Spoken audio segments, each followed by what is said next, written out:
Okay, here we are for tips and tricks. It's a snowy February day, but we're psyched to go. And we've got our expert Chloe here. So, hello, my name is Chloe. I'm in Dr. Han's 5:30 to 6:50 course, and today I will be doing the tips and tricks for Lab 4 functions and visualizations. I'm basing this off of all the questions that the students have asked me. I noticed it was mostly on functions and not on the tables and the graphs, which is good, which means you're understanding the tables and the graphs. So, I'm just going to do some examples that are hopefully helpful for this week if it wants to go. Okay.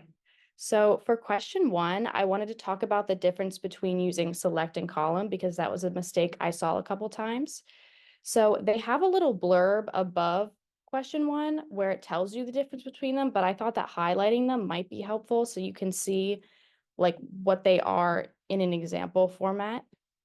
So here using select, it allows us to see the lifespan header and it allows us to see the years, but it's in a table format.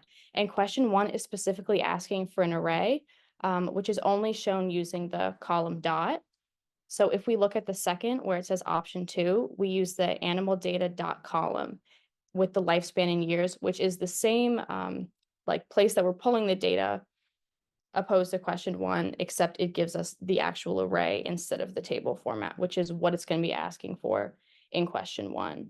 So in question one, since it's asking for the array, again, you're going to use the table that they're given. I'm not sure what the table or the animal data, I suppose, that it's called, and then whatever the weight and the unit for the weight is, and then applying the dot column. And then for here, I wanted to highlight question three because it's very similar to question five, which a lot of people have been asking about. This is an algebraic example that introduces functions and kind of integrates math and coding together, which may be helpful because a lot of CST students are taking a math course. So if we think about it just like a function in math, we're using f of x, where the example says define f of x, so that we can use x and plug in an actual integer so the computer can solve the equation and we can plug in whatever number for x. So in order to actually apply the equation, we have to start by defining it so that we can return it because we can't just plug the equation in and then return the equation. We have to set it equal to something.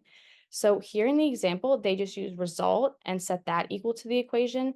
That way we can plug in whatever we want for x.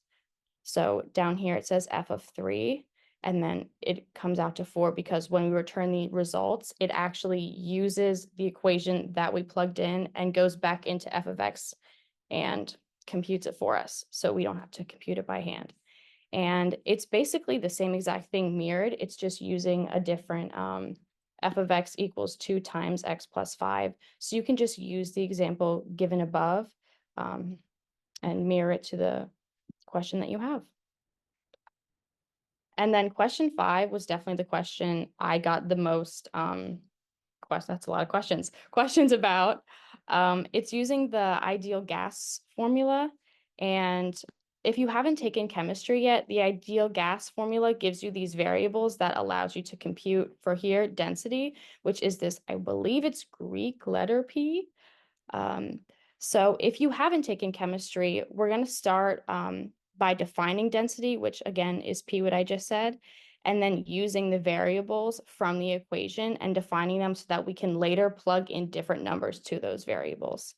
So first they start off by saying R is equal to the constant, which is going to be the same for every equation because we're not going to be doing any conversions. So we don't have to do anything with that, which is why it's a given.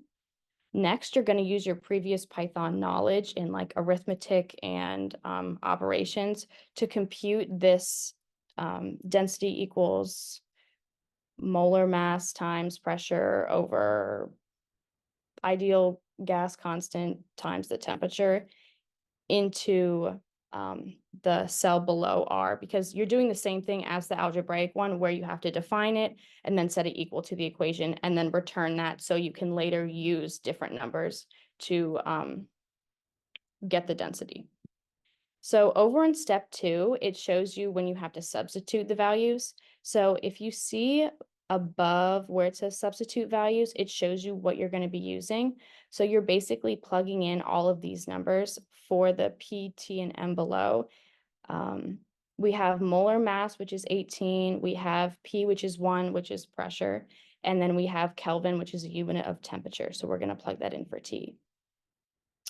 After that, we see water density equals density, and you're just going to plug in what you just created and set equal to your value. And that should allow you to calculate the water density.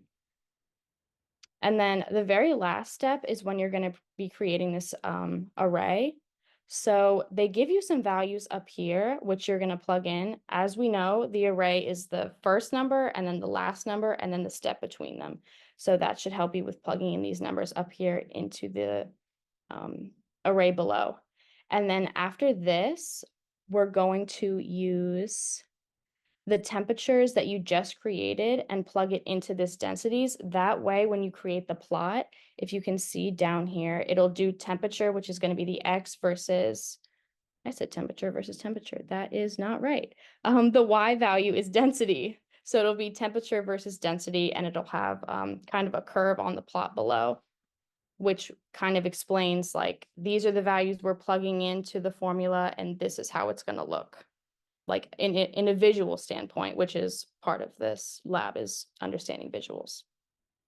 And that is all that I have to share today. I mainly focus on the functions and the visualizations because I think the tables are harder to explain on the slide, especially the P trend, because it's just so much like content you need to flip back and forth.